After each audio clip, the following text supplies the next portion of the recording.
Canadian manufacturing jobs. So let's unite and fight to support Canada. Thank you, Mr. Speaker. Bravo.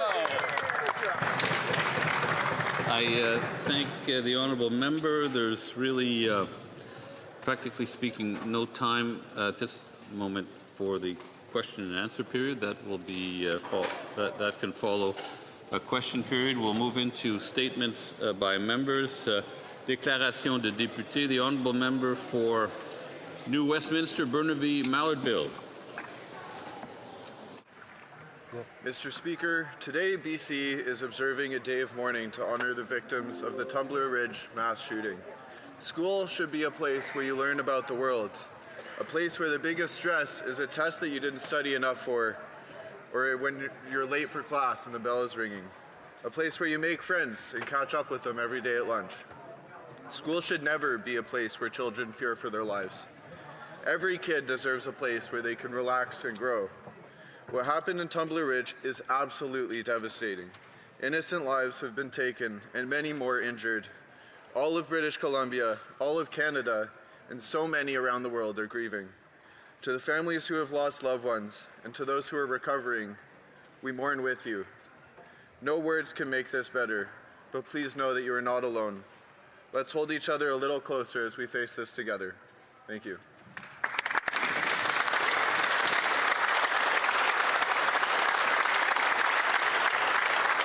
The honourable member for Kamloops, Thompson Nicola. Mr. Speaker, Debbie Henderson, Flo Bellman, and Paul Henderson are in Ottawa today. They did not ask to be here as advocates, but have stepped up bravely to represent their family members, Bailey McCourt and Darian Haley Henderson Bellman, who were killed by intimates. Debbie, Flo, and Paul are just some of the voices fighting for justice after their loved ones were killed by intimate partners. This was not a role they asked for, but they and many others have taken on advocacy to fight the good fight. They have turned their grief into education. They are part of the cries for change, pleading for all sides to listen. Through you, Mr. Speaker, I say to them, you have been heard. It is now our duty as legislators not to fail you, Bailey, Darian, or other victims. To Debbie, Flo, Paul, and all who walk with you, you have worked tirelessly, and we hold you in the highest esteem. Hear, hear. Thank you.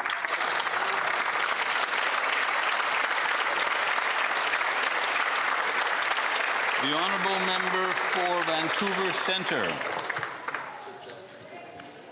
Not there. We'll have to just go to the next one. Member for Hamilton East, Stony Creek. I stand today to commemorate Serbian Statehood Day, also known as Sretinja. February 15th is a day that speaks of faith, humility, and the encounter between the human and the divine. It is also the day in 1835 when Serbia adopted its first modern constitution, a symbol of liberty, dignity, and the rule of law, values deeply shared with Canada. Our two nations stood together in the darkest hours of the 20th century. One great example is Leslie Joy Whitehead, a young Canadian woman who volunteered to serve with the Serbian Army during World War I. She marched through war-torn lands, endured capture as a prisoner of war, and fought on the front lines, a testament to the courage, compassion, and deep human bonds between our peoples. Canada offered many Serbs a new home. Serbia offered Canada devoted citizens. Together, we've built 85 years of bilateral relations that are rooted in hard work, faith, and freedom. Hear, hear. L'honorable député de Terrebonne. The Honourable Member for Terrebonne. Mr. Speaker, the night of Tuesday to Wednesday, the Anishinaabe-Kitigan-Zibi community in the Outaouais faced an overwhelming tragedy. 2 children, 2 innocents who only wanted to live, who were hopes for their community.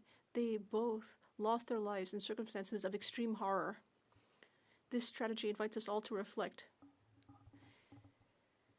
And this has deeply shaken both the community and all of Canada. I would like to offer my sincere condolences to the affected families and to all members of the community who are facing nameless suffering. You are in our hearts and in our prayers. Thank you.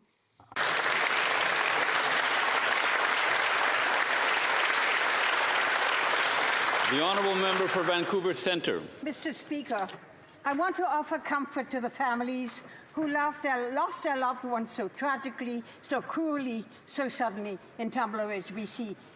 But I'm at a loss for words. They've all been said.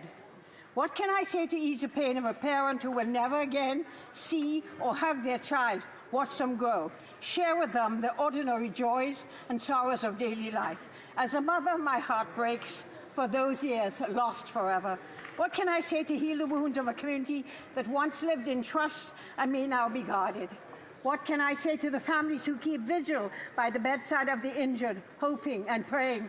Or to the traumatized children for whom school was once a place to play, learn, feel safe? Words have become trite. Thoughts and prayers are not enough. We in this House can honor the lives lost in Tumbler Ridge. We can ensure that this tragedy will never happen again to other families, other children, other communities. We have the tools and the power to make that pledge. We must now find the courage.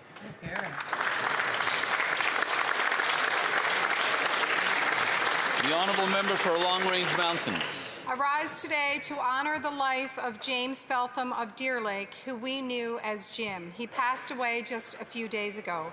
For 30 years, Jim devoted himself to teaching at Elwood Regional High School, and for more than 50 years, he was a pillar of the basketball community. He coached generations of young athletes, including me.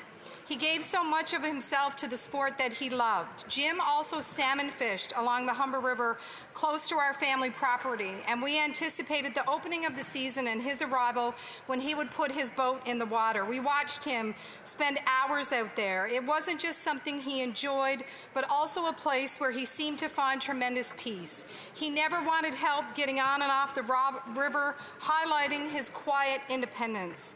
Jim's leadership, his love for his community, and his independent spirit left a lasting mark across our town. He meant something to so many of us. Today we remember him with gratitude and respect. My heartfelt condolences go to his family and all who were fortunate enough to know him.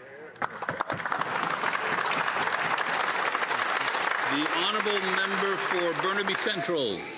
Mr. Speaker, how do we ensure that fear will never defeat us as Canadians? Families in Tumbler Ridge have faced every parent's worst nightmare. Innocent lives were taken, and many others were injured. To the grieving families, we offer our deepest condolences. Your loss is felt across this country. To those recovering, and to the students and teachers carrying trauma, we stand beside you. We thank the teachers who protected their students, the first responders who ran toward danger, and the healthcare workers who worked tirelessly to save lives. In Burnaby Central, we come from many cultures and speak different languages, but we stand as one in our promise. Our children should grow up free from violence. Today, we hold Tumbler Ridge in our hearts. We rise together by choosing light over hatred, solidarity over division, and peace over violence. We deny fear its power. And in every choice we make, we uphold Canada, a land of courage, a home of compassion. Merci.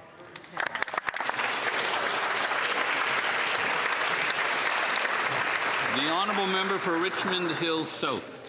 Lunar New Year has been celebrated on this land for as long as Canada has been a country. When Chinese immigrants first arrived in British Columbia around the time of Confederation, they brought with them the traditions that were passed down for thousands of years. Traditions of family, renewal, gratitude, and hope. And for over a century, these celebrations have been part of Canada's history. Today, Lunar New Year is celebrated by millions of Canadians with roots tracing back to Chinese, Korean, and Vietnamese descent, and embraced by neighbors and friends of every background.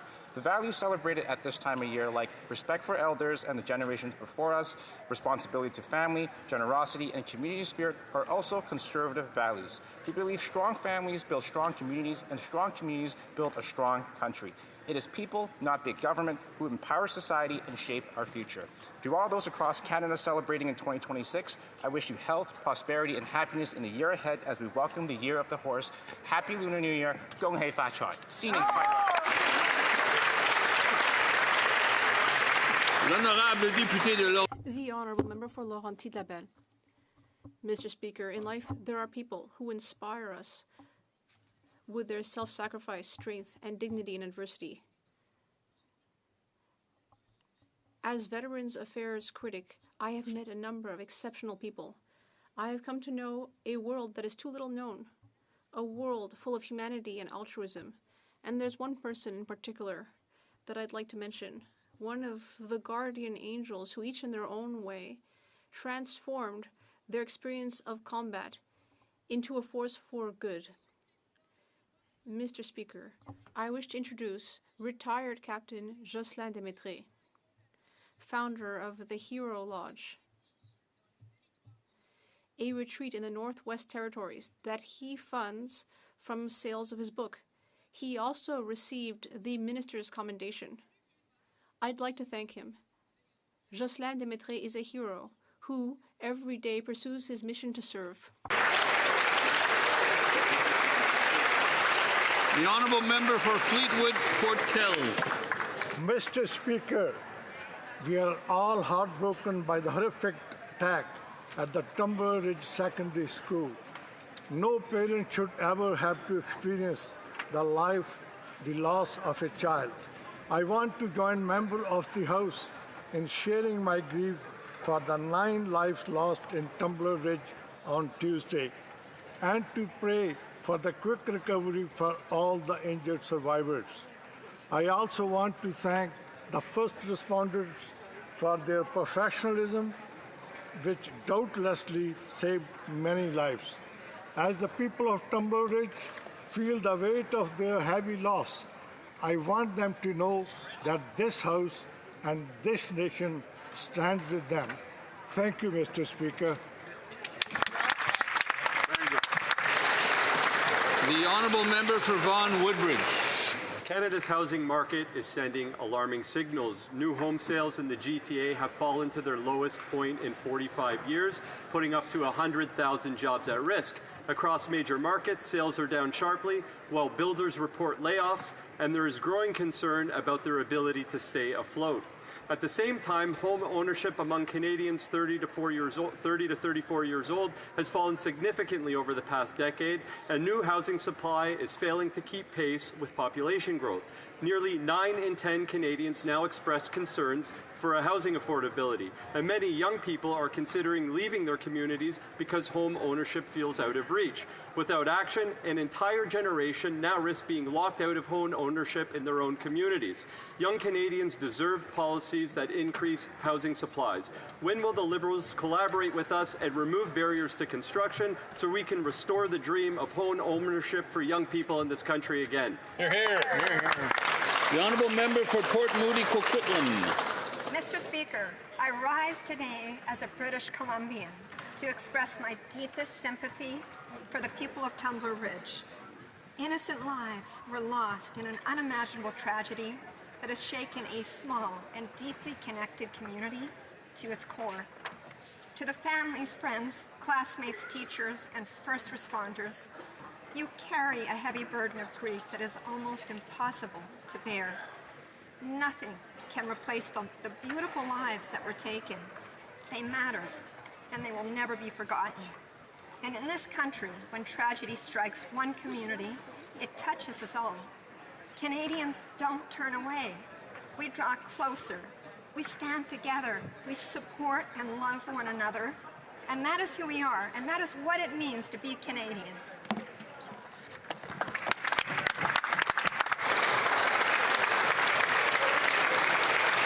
The honourable member for Niagara South.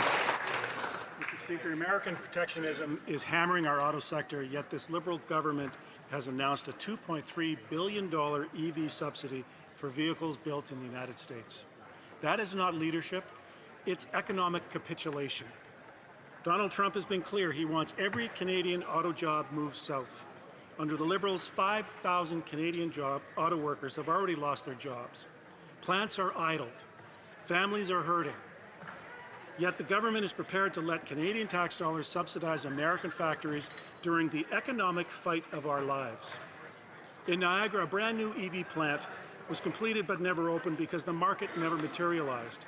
Another major EV battery facility is being built right now in a precariously murky market.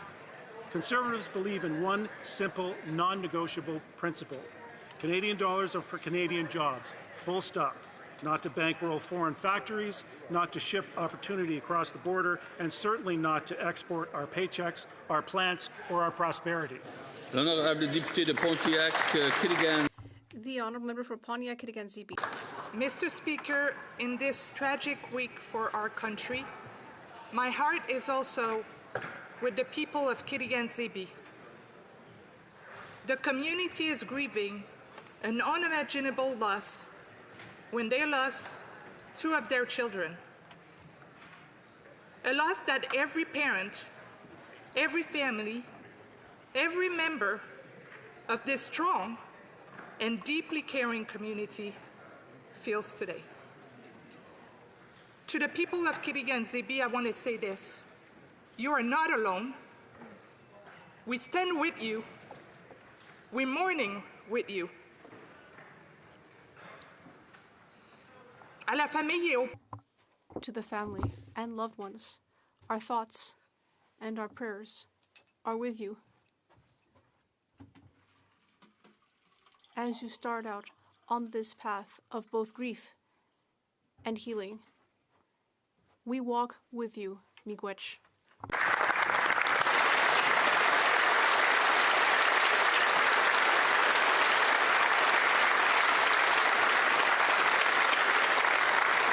The honourable member for Caribou, Prince George. Mr. Speaker, this past Tuesday, innocence was lost. Not expecting the unimaginable, horrific events that would take place that day, parents packed lunches and sent their children to school. Precious lives were taken and many others were injured in an act of devastating, brutal, and senseless violence. Mr. Speaker, long after the political statements are made and the flags are raised and the cameras are gone, this day must forever be etched in our hearts and minds, because the families in Tumbler Ridge are forever changed. And they're now facing unimaginable grief. The grief of silent classrooms, of empty seats around the dinner table, of parents replaying the last goodbye, wishing they had held on to their child just a little bit longer, or told them that they loved them. The sorrow that we feel is almost too heavy to bear. On behalf of the families in my riding of Caribou Prince George, many of whom, like mine, have friends and relatives in Tumbler Ridge, I extend our deepest condolences. To the students whose sense of safety has forever been shaken and lives forever changed, we are here for you. To the teachers whose courage and selflessness saved lives. To the first responders who ran towards danger to protect others, and to the nurses and healthcare workers who treated the wounded, you are truly heroes, and we owe you a debt of gratitude forever. It is on us as a nation to wrap the community of Tumbler Ridge in our collective arms, to lift them up, hold them in our hearts, and to never forget. To my colleagues, hold your loved ones a little tighter today, and never miss an opportunity to tell them you love them. Thank you.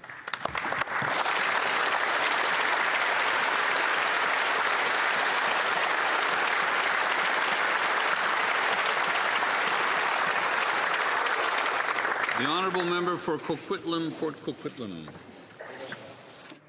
Mr. Speaker, Tuesday's tragic events at Tumbler Ridge Secondary School have left a community devastated. My heart is with the families grieving unimaginable loss. I'm wishing love and strength to those who were injured, and with the students, staff, and residents who are now trying to process what happened. No community should have to experience this kind of violence. I want to acknowledge the courage and professionalism of all first responders, educators, and local officials who acted swiftly to protect others and respond in a moment of crisis. On behalf of Coquitlam, Port Coquitlam, I extend our deepest condolences to everyone affected. We stand with the people of Tumbler Ridge and all British Columbians, and indeed all Canadians, at this heartbreaking time.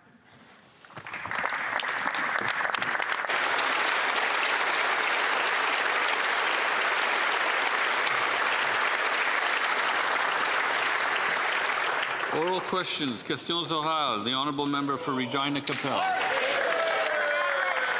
Thank you very much, Mr. Speaker. On behalf of the official opposition, I would like to reiterate the messages of condolences and support from this House to the victims who are still fighting for their lives, for those whose lives were cut short, and for their families, and for the community still reeling from the senseless shooting in Tumbler Ridge, BC.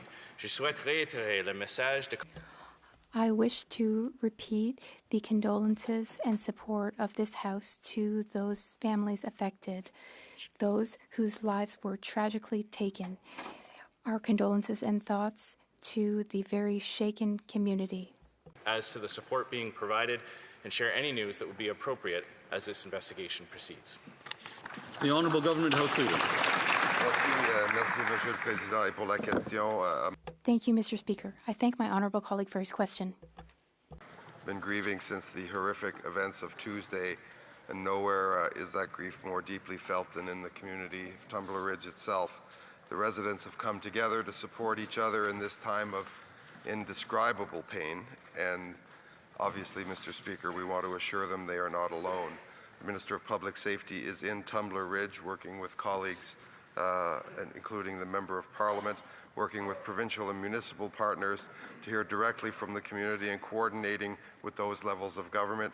Service Canada officials are planning to be present very soon on the ground as well, and we expect that further updates will be provided from the RCMP as information becomes available and as their investigation progresses. Finally, Mr. Speaker, at the invitation of the Mayor of Tumbler Ridge, the Prime Minister will be traveling to the community on Friday to attend a vigil in memory of the victims of this week's tragic shootings, and the Prime Minister has invited leaders of all parties to accompany him to the community.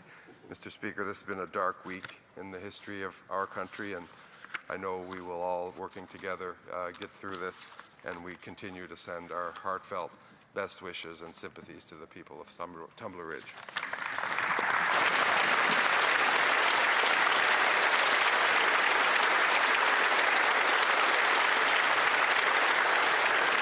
The honourable member for Regina Capel. I thank the Minister for that update.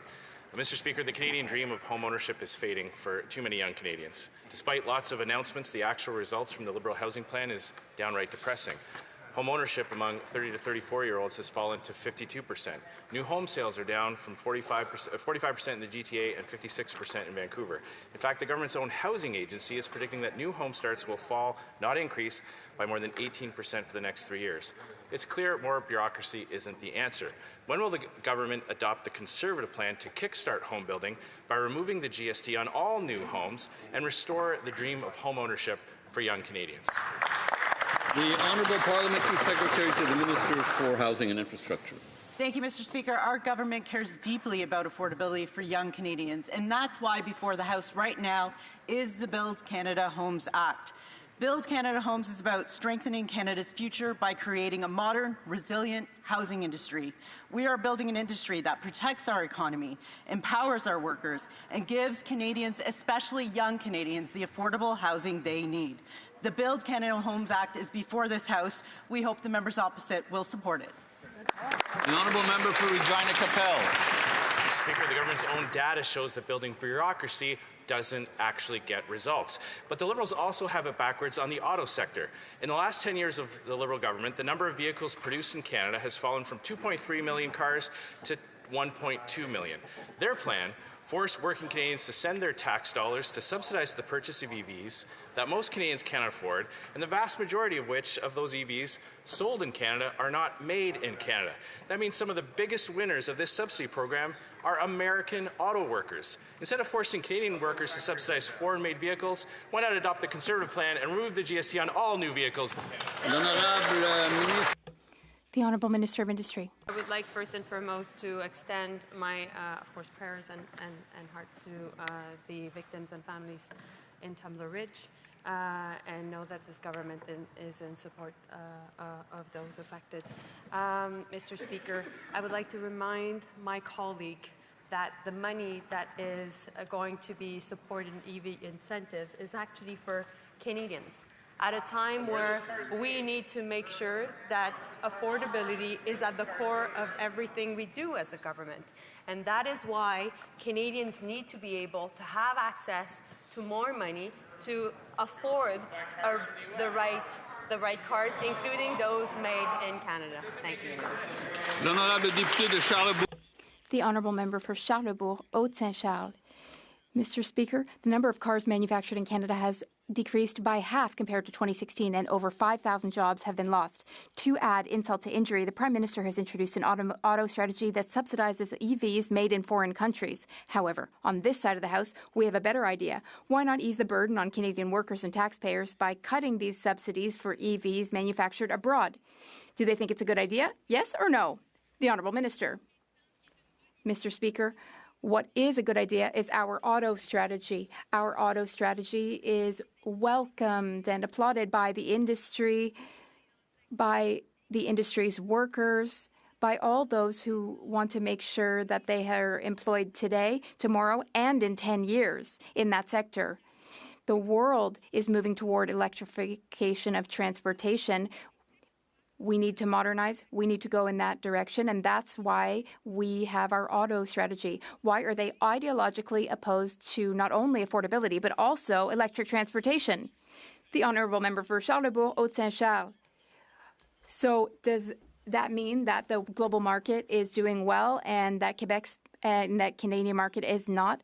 Now, Mr. Speaker, Quebec City, as we know, has always been a tight-knit community, a place where you can buy a house, raise a family in total safety. But now, Mr. Speaker, we must say that the Liberals have increased immigration so much that it has become impossible for young people to buy their first home, even in Quebec City. One thing is certain, that doesn't seem to bother the mayor of Quebec City, who celebrates this terrible situation in the Globe and Mail.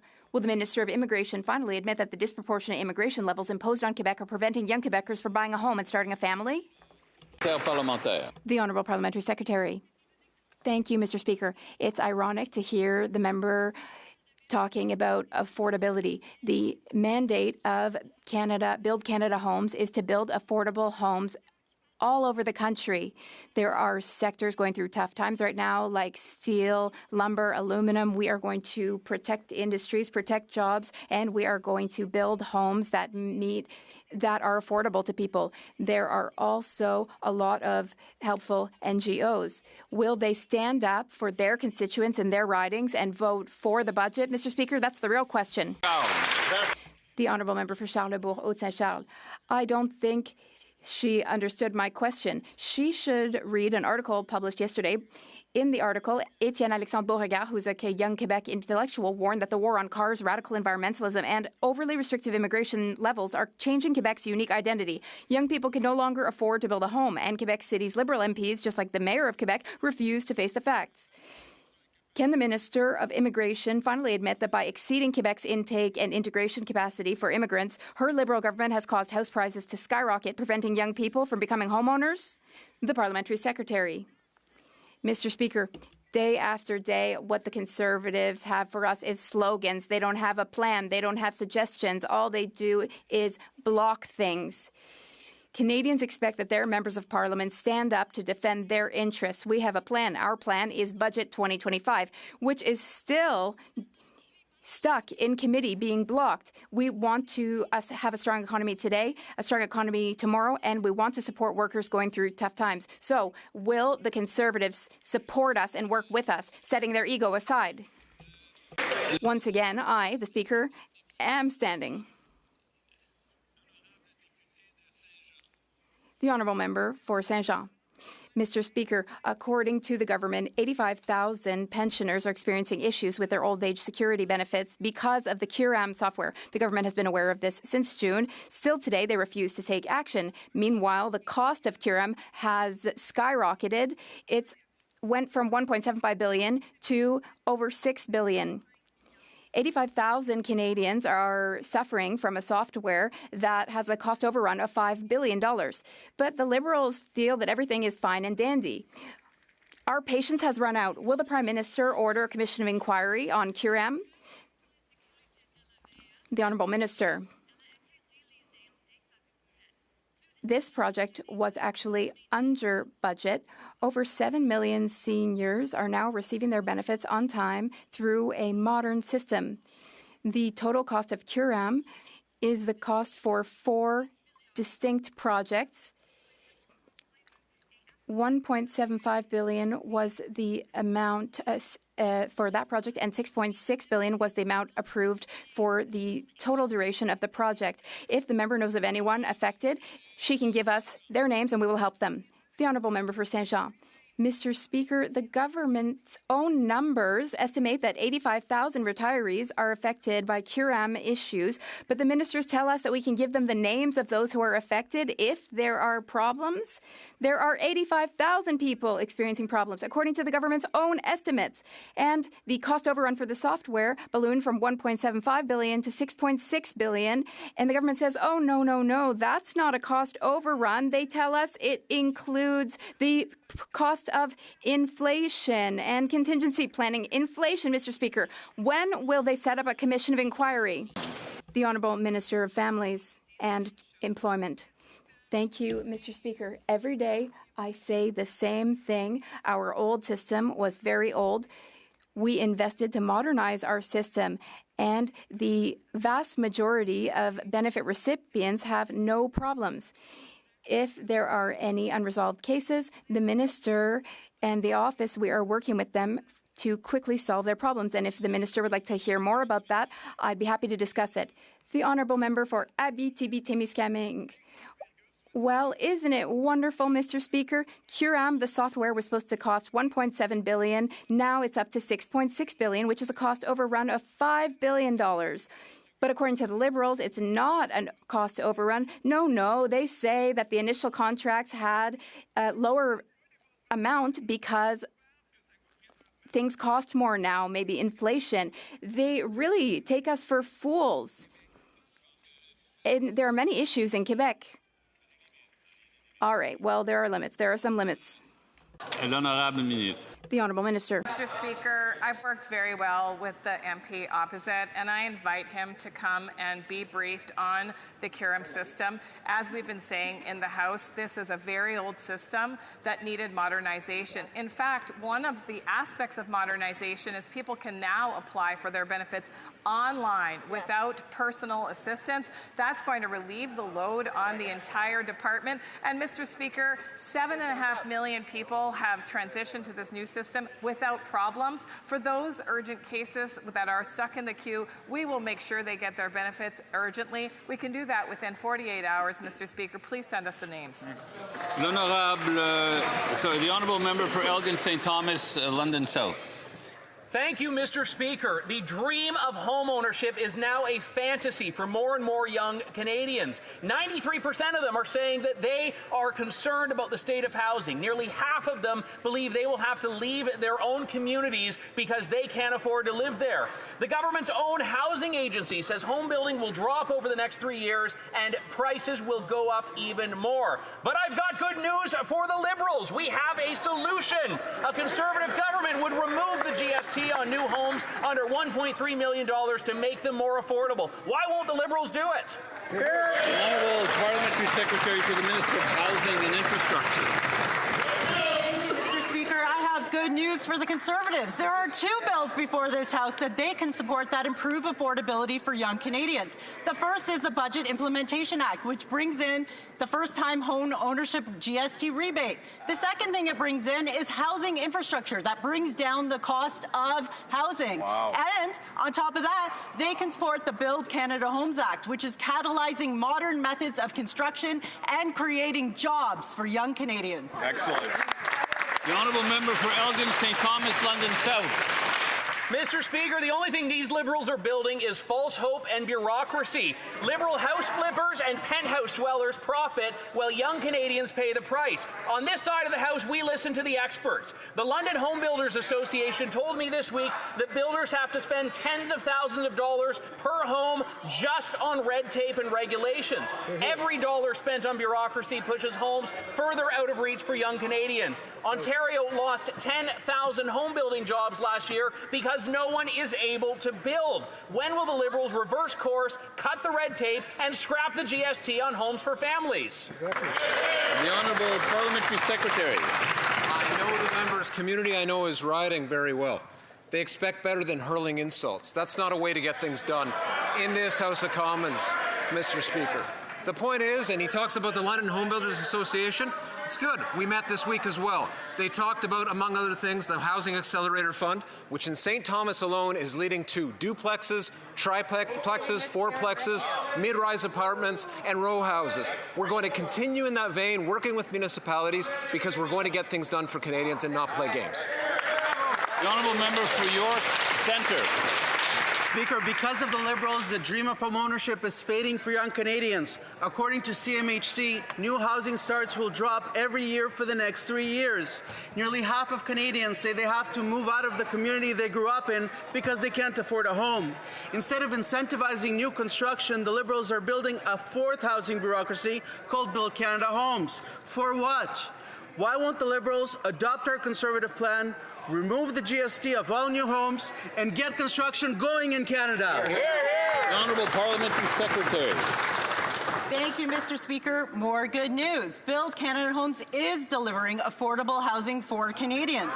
In just 100 days, they have secured landmark agreements with the provinces and the cities. Wow. Advanced building on 6 federal lands. They're lining up thousands of affordable homes, grounds with shovels in the ground very soon. And over the past month alone, they have projects underway in Nova Scotia, Quebec, Ontario, and they're setting forth on delivering 7,500 new homes. Wow. This is how we catalyze a new home building industry. Excellent. And you know what? Keep the momentum going. Support Build Canada Homes Act. Hear, hear. The Honourable Member for York Centre.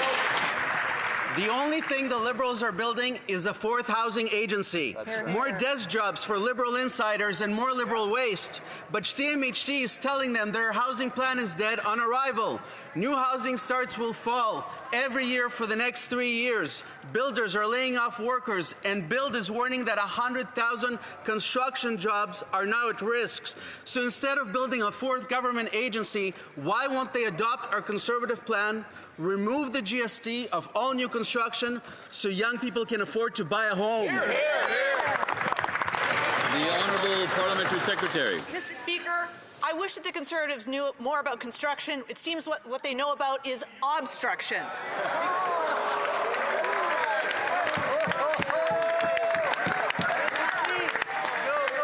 Mr. Speaker, if these Conservatives cared about building homes for young Canadians, they would pass the 2 bills that we have before the House right now.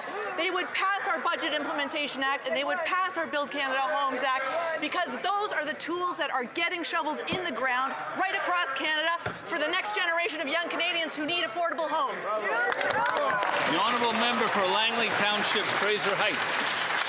Under this Liberal government, the Canadian dream of home ownership is rapidly fading for young people. CMHC reports that housing starts are actually going to be down over the next 3 years by up to 18% compared to last year. So why don't the Liberals just adopt the Conservative plan to eliminate GST on all new housing construction up to $1.3 million and help restore the dream of home ownership for young Canadians? Yeah. Right, that's the Capper Van Hoff.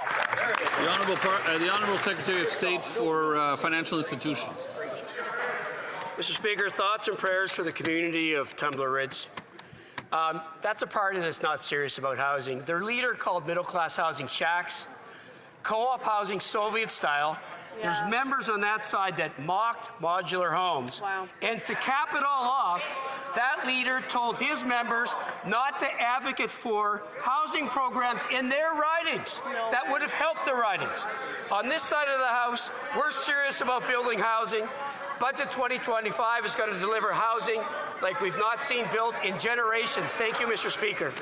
Honourable Member for Langley Township, Fraser Heights. Well, Mr. Speaker, that answer is completely unacceptable. The Canadian Home Owners Association, Builders Association, says that 5 years ago, new housing starts in the ownership market stood at 69%, the rest being in the rental market. Last year, that number had dropped down to 49%. So despite all the nice talk, clearly the Liberal plans are not helpful for prospective new buyers. So again, why don't they just adopt our plans and help restore the dream of homeownership once again for Canadians. Well done, great job, Jacob. Great job. The Honourable Parliamentary Secretary. Speaker, our big focus is to build as many housing as possible. We're going to build that housing through Canada Build Homes. We're going to build that housing on federal lands, just like in my community in Ottawa Centre, where we're repurposing federal buildings, we're repurposing federal lands to build housing, and we will do that across the country. Some slogans is not going to cut it, as we see from the opposition. They need to stop obstructing. They need to pass Bill C-20 so we can start building housing across this land. The Honourable Member for Richmond Hill South. The Canadian dream of home ownership is slipping away from young Canadians. The government's own housing agency says housing starts will fall for the next 3 years, going down as much as 18% by 2028, while prices keep going up. After years of Liberal policies that drove up costs and slowed down constructions, buyers can't buy and builders can't build. And the only solution the Liberals can come up with is to build a fourth housing bureaucracy. When will this government admit that Liberal rhetoric and bureaucracies don't build homes, and finally scrap the GST on all new homes, incentivize building, and restore the dream of home ownership? Honourable Parliamentary Secretary to the Minister of Housing and Infrastructure. Well, Mr. Speaker, it's regrettable the member opposite is in supportive of Build Canada Homes. I was just in his riding. Where we actually announced a project. And I spoke with the residents that are living in affordable housing there, and they talked about how important it was. So we know that with Budget 2025, we're working to accelerate construction. We're cutting delays. We're increasing permitting capacity. We're working with local governments to get more homes built. While we're doing that, they're voting against expanding mortgage rate criteria for young Canadians. They're voting against the first-time savings account, and they're voting against the GST credit for first-time homebuyers. Why? The Honourable Member for Drummond. Mr. Speaker, next Tuesday, Quebec will attend a UNESCO conference and continue its efforts to protect cultural diversity from the hegemony of web giants. Quebec will join forces with European countries to ensure that the 2005 UNESCO Convention, which protects all cultures in the context of globalization, also applies to the digital world. But it's not a done deal, because since Quebec is not yet a country, Canada votes on our behalf. And last June, Canada did not vote in favour of adopting a binding protocol. This time, Mr. Speaker, will Canada reconsider? The Honourable Minister of Culture, Canadian Culture and Identity. Thank you, Mr. Speaker. It goes without saying that my predecessor at the last meeting really did a good job. I don't have anything that I can reveal yet, but we're on a similar wavelength. The Honourable Member for Drummond. Well, you see, Mr. Speaker, Canada votes on behalf of Quebec at UNESCO, and last June, Canada did not vote in favour of a binding protocol to protect our cultural sovereignty from web giants. Worse still, the government then proceeded to scrap the digital services tax that would have forced the GAFAM group to pay a minimum of royalties that could have supported our culture and our media organizations. Next week, Canada can take a step in the right direction by supporting the principle of a protocol. The entire cultural industry and the government of Quebec are counting on that. Will Canada vote to protect our culture? A yes or a no, particularly a yes, would be much better than the answer we just got, Mr. Speaker. The Honourable Minister. Mr. Speaker, if the member across the way really wanted to support artists and creators in Canada, he would vote yes, as he's telling us to do, but he would vote yes to our budget.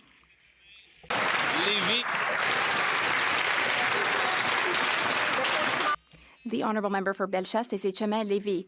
The Phoenix fiasco is back to haunt us. The Phoenix pay system deprived thousands of civil servants of their pay for weeks, for months. We all remember that. Today, there's the CureM software. The Liberals are creating a Phoenix fiasco for seniors, but on a larger scale, according to federal employees. This project was supposed to cost $1.7 billion. The bill has skyrocketed now up to $6.6 billion. 93% of employees give the project a failing grade, Mr. Speaker. Why do the Liberals insist on repeating the same IT mistakes?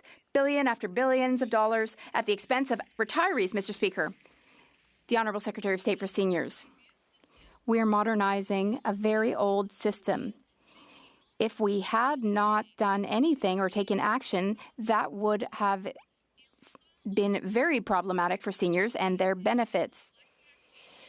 Currently, mistakes are being corrected and retroactive payments are guaranteed. If there are any individual cases, members across the way can give us their names and we will address those cases. The Honourable Member for Bellechasse, Lévis. Well, that's a very embarrassing response, Mr. Speaker. There are retirees who've been waiting for their benefits for 9 months. It's shameful. Ministers are hiding the truth from Canadians. Ministers and public servants are being instructed not to mention the name of the QRM software. Why is the minister more interested in hiding her own incompetence than in helping our seniors receive their benefits on time? They really need those benefits, Mr. Speaker. The Honourable Government House Leader. Mr. Speaker, of course seniors need to receive their pension. And we will, of course, ensure that. Over 7 million people are receiving their pension benefits through the software. The minister has been reassuring people every day, but the opposition just keeps asking the same question day after day, and we keep telling them the same thing. If they have any names, they should send them to us, or people can speak directly to Service Canada. The minister offered members across the way a briefing session. They should take the minister up on that and learn more about the QRM software. The honourable member from Montmorency. Mr. Speaker, like across Quebec, families are spending more than 30% of their income to keep a roof over their heads. Vacancy rates are extremely low and housing insecurity continues to rise. Not knowing whether you'll be able to pay your rent or not causes stress and anxiety and constant pressure on the mental health of our young people and families. After 10 years of Liberal policies that have caused housing costs to skyrocket, how much longer will families have to live in uncertainty before this government takes real action to increase the housing supply and keep prices down? The Honourable Parliamentary Secretary.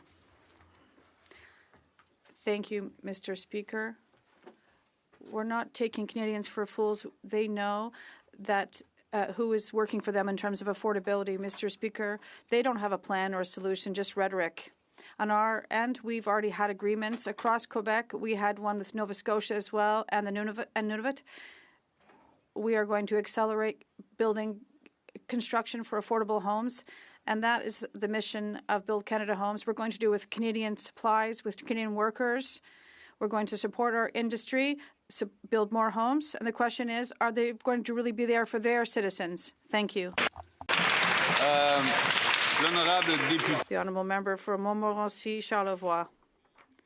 The Liberals like to pat each other on the back, but the CMHC now forecasted nearly 20% drop in housing starts by 2028, and that means fewer homes, even less supply, and even more pressure on prices. Meanwhile, 93% of our young people say that they're concerned about the housing situation in the country, and 86% of builders fear for the survival of their companies. The industry itself is talking about a lost decade for home ownership. If the Liberals are going to take inspiration from our ideas every week, why don't they adopt our plan to cut GST on all new homes to boost construction and give young people to have the dream of ownership again? Mr. Speaker, we know that young Canadians are going through tough times right now with the cost of living and the cost of rent. But the good news is Build Canada Homes is already seeing results. In the first 100 days, we've moved to action. We've established major agreements with some provinces, and these projects won't be able to move forward until the opposition supports our budget and C-15 and the bill on Build Canada Homes. We need their cooperation. If they're really here for their citizens, they need to vote with us. Thank you.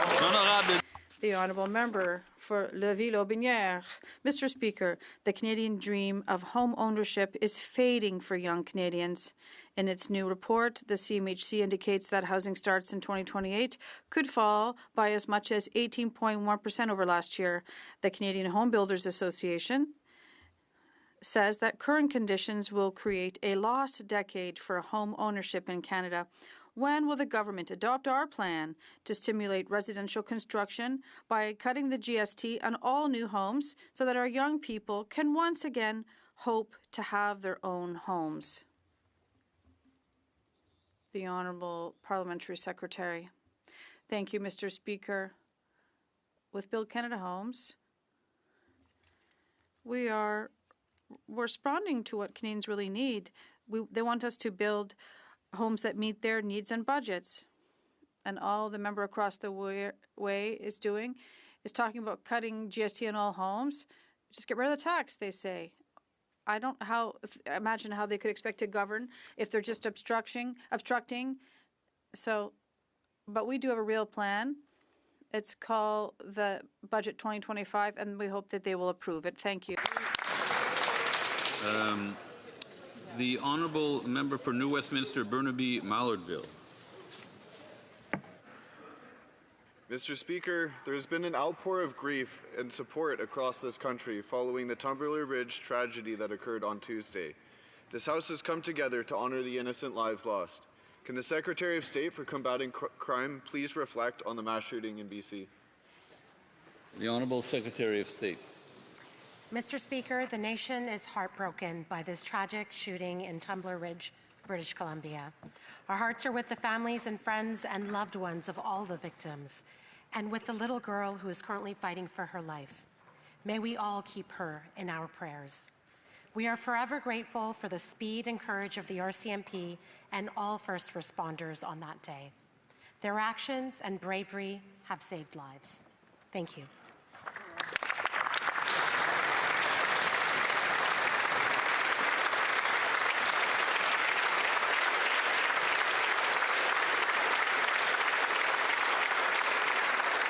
The honourable member for Kildonan St. Paul.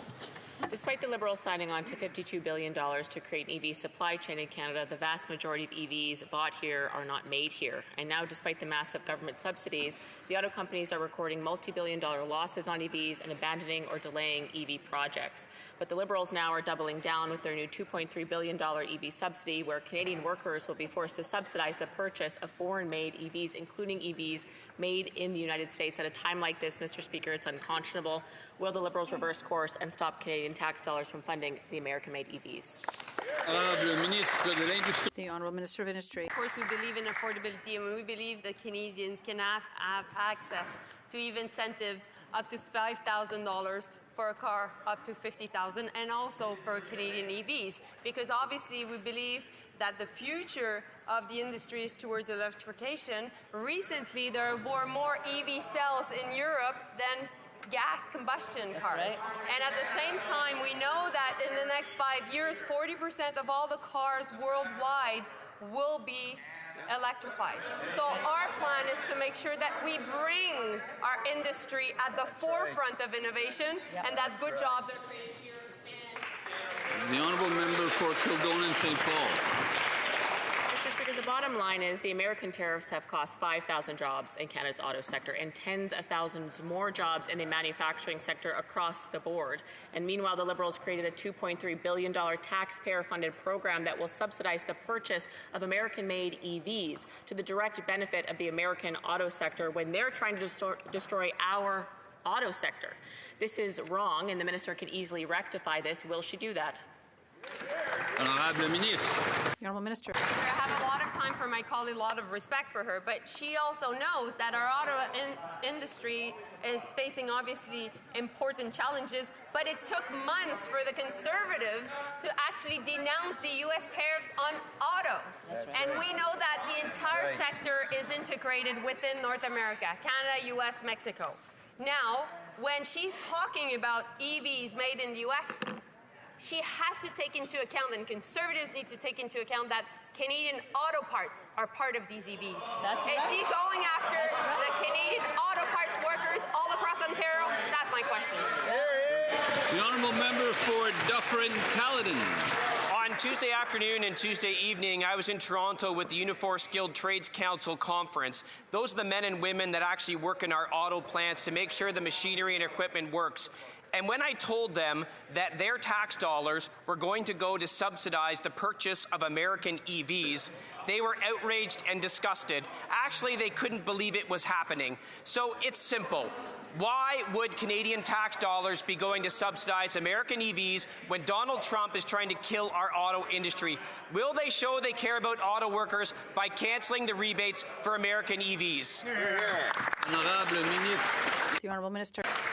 Mr. Speaker, finally, my colleague met with the Unifor workers. It took him months to do that. We've been in contact with Unifor since the get-go, before even U.S. tariffs were imposed. We've been in contact with them to make sure that we would be working together as one Team Canada, because it took also months for the Conservatives to actually denounce the U.S. tariffs on our auto workers. We're there with the industry, from industry, businesses, to auto workers, unions. Everybody's in favor of the auto strategy, including Premier Ford. Why are they? The honourable member for Dufferin-Caledon. I have met with auto workers for the past 2 years. It's how we came up with our policy to take the HST off of all Canadian autos. It's actually the union workers' idea. What isn't their idea is to give their tax dollars to Donald Trump's America to build American vehicles. And these Liberals will not answer this question. Why are they giving these subsidies to EVs made in America when Donald Trump's stated goal is to destroy the Canadian auto industry? It's embarrassing, it's disgraceful, it's disgusting. They should look Canadian auto workers in the eye and apologize, but I know they won't. Hear, hear. The Honourable Parliamentary Secretary. Mr. Speaker, I've known the colleague for a long time. He does have passion, I'll grant him that. Sometimes that passion leads him to act a bit too quickly. He forgot to talk to unions, Mr. Speaker. Earlier this week, he and other Conservatives raised the situation of workers at CAMI in Ingersoll, talking about the withholding of severance. What he forgot to do is actually talk to Unifor. Local 88 in Ingersoll came out with a statement. I'll review it for him, Mr. Speaker. We can look at it together. They said that their political posturing is unacceptable and they should not take advantage of the working people of Ingersoll. That's a direct quote, Mr. Speaker. It's unacceptable. The honourable member for Niagara Falls, Niagara-on-the-Lake. Speaker, this government's new EV strategy fails to put Canadian workers and automakers first. How is allowing 49,000 Chinese-made EVs into Canada and subsidizing the purchase of American-made EVs going to help the laid-off workers at GM in St. Catharines, who worry about the future of their engine plant? GM has been in St. Catharines since 1929. Will the Liberals support our motion to stop forcing Canadian workers to subsidize foreign-made vehicles and remove the GST on Canadian-made vehicles? The Honourable Parliamentary Secretary. Mr. Speaker, we stand with our auto workers, with unions, with businesses that communities are built around, but they are also standing with us. Auto workers, mayors, union leaders, premiers. Premier Ford called this a great auto strategy. But let me read this to the House. The president of Unifor Local 200 in Windsor, who chairs Unifor's Auto Council, says he's ecstatic over the measures put in place as part of Canada's auto strategy. He says, we're putting a third shift on. We want to make sure that third shift stays. This incentive is so important to our community. I was ecstatic to see the government put that in place. The honourable member for Niagara Falls, Niagara-on-the-Lake. Speaker, that member's not talking to the Unifor members in St. Catharines, who had an EV battery engine that was planned there, and GM moved it out because there's no sales. This government of Canada should not be subsidizing American-made EVs using Canadian taxpayers' money, especially when U.S. actions have already cost 5,000 Canadian auto worker jobs. Will the Liberals simply join us and finally put Canadians first and support our Conservative motion to remove the GST on Canadian-made vehicles? The Honourable Minister of Industry. Speaker, I know my colleague is fighting hard to change a narrative, but the auto strategy has been already out for a week, and everybody's in favor of it. So, including Unifor workers, of course, that are working at GM in St. Catharines, including Premier Ford, a very strong Conservative, which we all know, including, of course, the industry, auto parts workers, everyone. That's right. Why? Because fundamentally it's a good plan. We know that the industry is going towards electrification. Capital is following that innovation. And so we won't hold our workers back. We will protect them. The honourable member for Cambridge. Mr. Speaker, after months of pressure from Conservatives, this government is finally slamming the brakes on its ideological electric vehicle mandate. But their new EV rebate scheme won't protect Canadian auto workers. It's just going to subsidize Tesla and send taxpayer money straight across the border. The government's gone from elbows up to selling out. They're driving other countries' economies forward, all while leaving Canadian workers in the dust. This Liberal government's policies are eroding our domestic vehicle manufacturing sector and the livelihoods of Canadian workers. When will they finally get behind the wheel for Canada instead of selling out to Donald Trump and Elon Musk? Honorable Minister. Mr. Speaker, what the Conservatives need to understand right now is industry needs predictability and clarity. At a time where, indeed, there's a revision of the USMCA. We were able to provide that.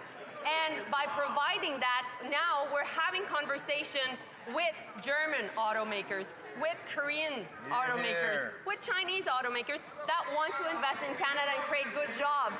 Why are they fundamentally against what the market is saying, which is this is a good plan and Canada is a great destination to invest? Here, here. The honourable member for Essex. Speaker, Essex Windsor's auto sector isn't just assembly lines. It's mold makers, tool shops, part suppliers, and automation firms. The Liberals promise to protect their jobs, yet they're handing out money to American EV companies, importing Chinese EVs, and costing thousands of families their livelihoods. EV policy was meant to protect workers. So will the Liberals stop forcing Canadian workers to subsidize foreign-made vehicles and remove the GST on new Canadian-made vehicles? Here, here. The Honourable Parliamentary Secretary. The Industry Minister, the Prime Minister, every minister, this entire caucus is devoted to ensuring the well-being and future of the Canadian auto sector and workers, of course.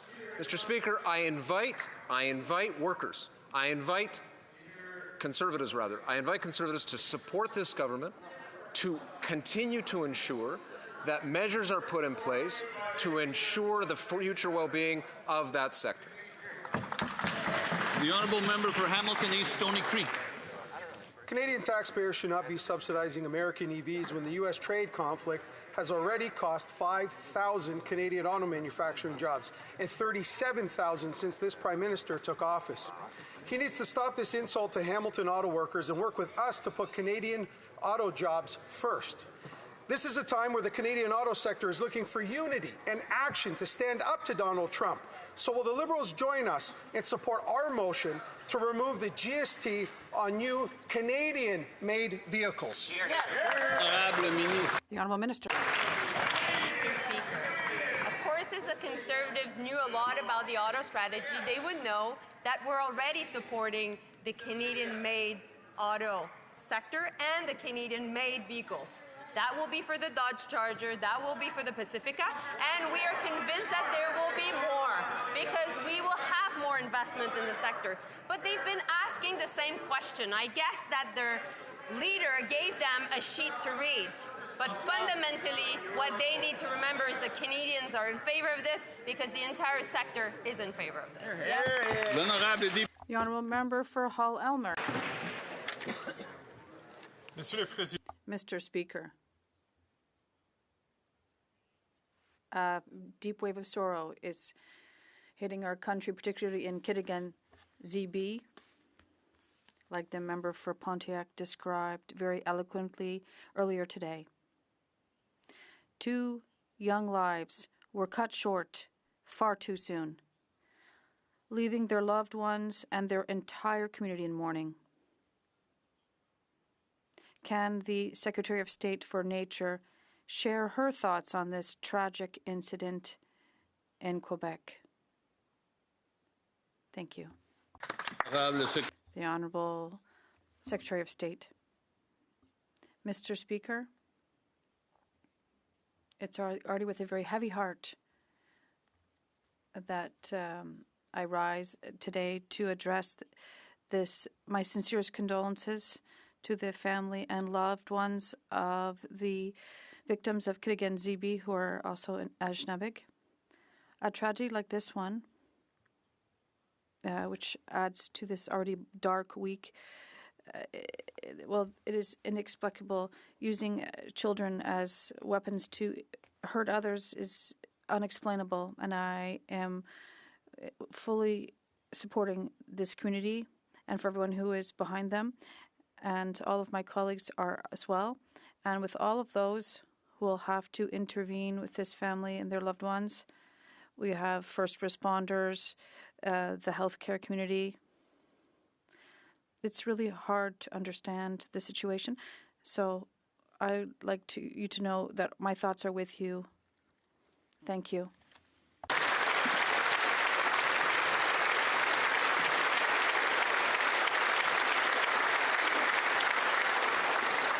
The honourable member for Abbotsford South Langley. Mr. Speaker, British Columbia is facing a public safety crisis. Extortion is now at record highs, and my community members are living in constant fear. Abbotsford police have been clear. They are calling on elected officials to act urgently and work across party lines to confront these growing threats. Canadian safety matter now. Will the Liberals act today, vote for our Conservative plan, supported by the BC NDP Premier, to ensure those convicted of serious crimes cannot exploit our refugee system in order to stay in Canada? Good question. The Honourable Secretary of State for International Development. Mr. Speaker, the Premier of the province, the Mayor of Abbotsford, the Police Chief of Abbotsford have all said, please go across party lines, get C2 pass, get C12 pass, get C14. I used to think that maybe it's obstruction that they're doing, but really I think they don't even read the bills, because if they read the bills, they would know it would be very impactful to pass them, legislate them, and get the tools to the police that need them right away. Thank you. The honourable member for Saskatoon West. Apparently that minister wasn't around on Tuesday. Mr. Speaker, extortion is real, and newcomers to Canada are the ones that suffer. Here's an example of an extortion letter from Abbotsford. Warning, we are Indian gang members. We want our share from your businesses like protection money. We asking only $2 million in cash. We have links all over. Do not ignore us. It will affect you really bad. We gave you 1 month to decide. Threats like this one are followed by arson, shootings, and murder. And if caught, they claim refugee status. Will this government support our motion to stop people charged with serious crimes from claiming refugee status in order to avoid justice? The Honourable Secretary of State for Combating Crime. Mr. Speaker, extortion is real, and we're taking it very seriously. That's why back in June, we tabled lawful access measures in Bill C2. Those measures would make it possible for police to quickly investigate these types of crimes and child predator crimes as well, Mr. Speaker. It's important for us to give law enforcement the tools that they need to keep up with criminals. And the motion that's been brought forward by the Conservatives is basically moot. And C12, Mr. Speaker, all of the asylum cases that they're referring to would not be allowed. The honourable member for Calgary Nose Hill. Well, contrary to their claims today, everything is not fine, and the Liberal status quo is putting lives in danger. The Liberals, if what they're saying today is true, should have no problem supporting our motion that would stop non-citizen extortionists who shoot up homes in Surrey and in Brampton from filing bogus refugee claims or getting lenient sentences to dodge removal. Why are the Liberals so determined to keep allowing non-citizen extortionists to break the law and stay here? The Honourable Secretary of State. Mr. Speaker, the same measures that I referred to on asylum that are in C12 currently in the Senate were originally presented in this House in C2 back in June. Had the Conservatives not obstructed at that time and cooperated with us, those asylum cases that the member is referring to would not be allowed. But good news, Mr. Speaker, that once that Bill C12 in the Senate passes, the claims that have been made will be cancelled, Mr. Speaker. The honourable member for Davenport.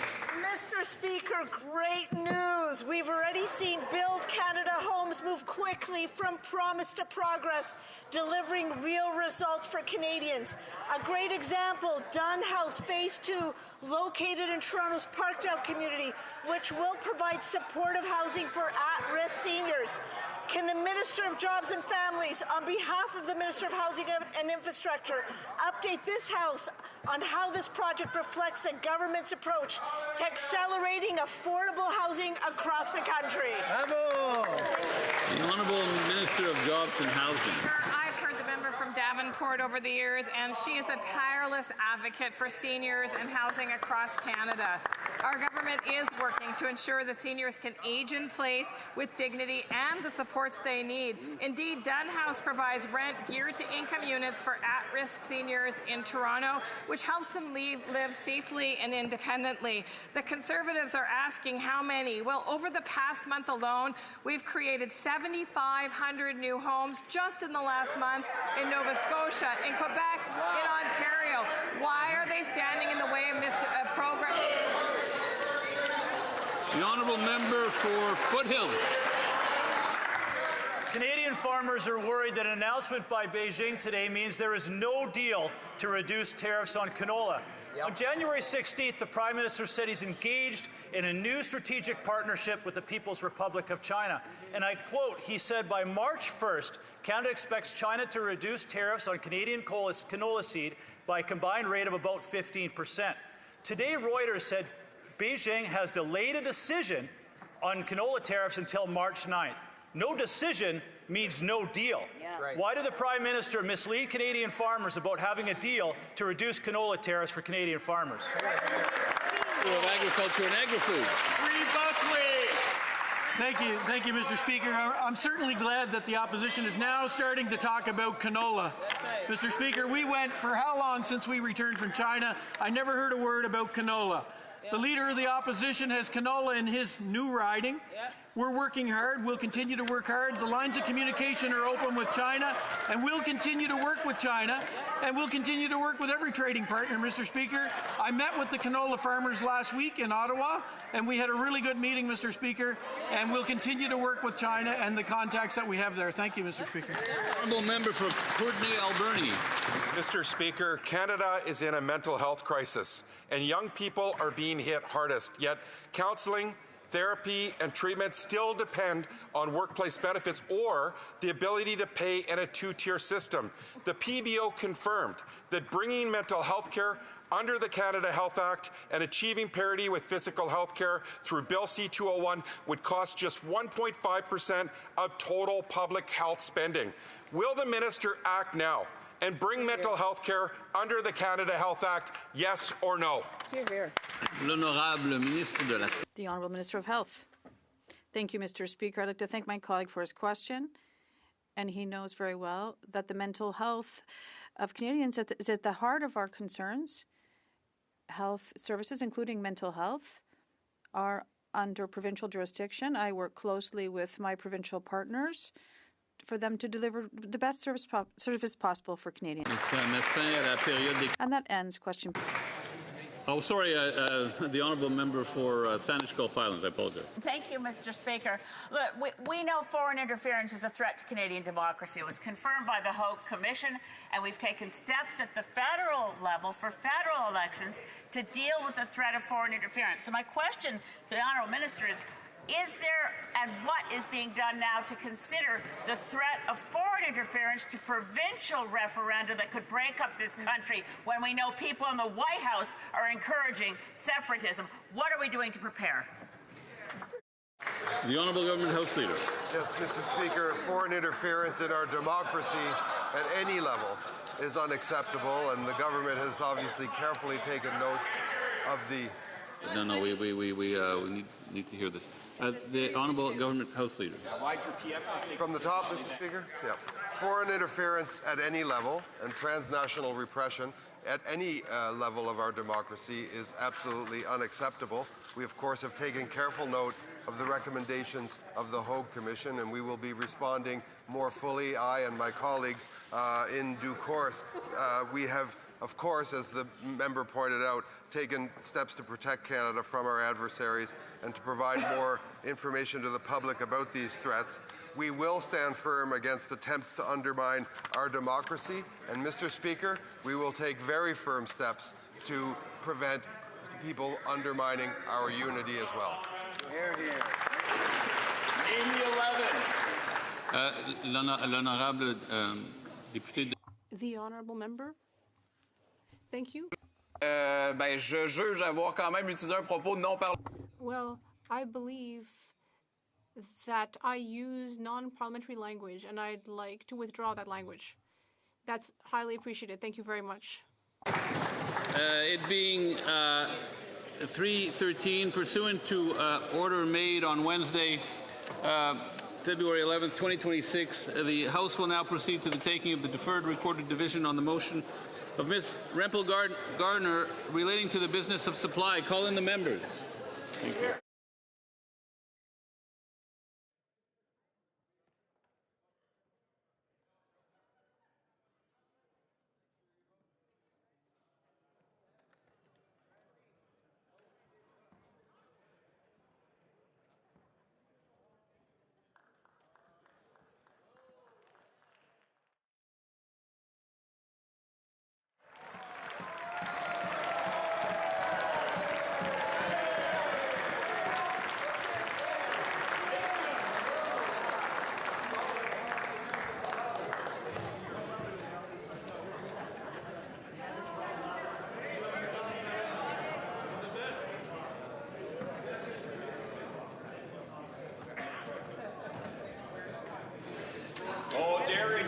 The question is as follows. Ms. Rempel-Garner, seconded by Mrs. Borelli, moved that given that, one, extortion has risen by 330% in Canada since the Liberals... Shall I dispense? No, I don't think so.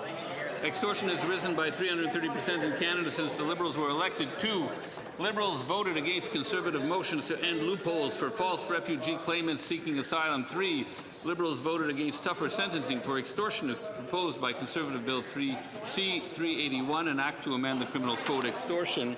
Four, the Liberals have failed to repeal Bill C-5, an act to amend the Criminal Code and the Controlled Drugs and Substances Act, and Bill C-75, an act to amend the Criminal Code, the Youth Criminal Justice Act, and other acts, and to make consequential amendments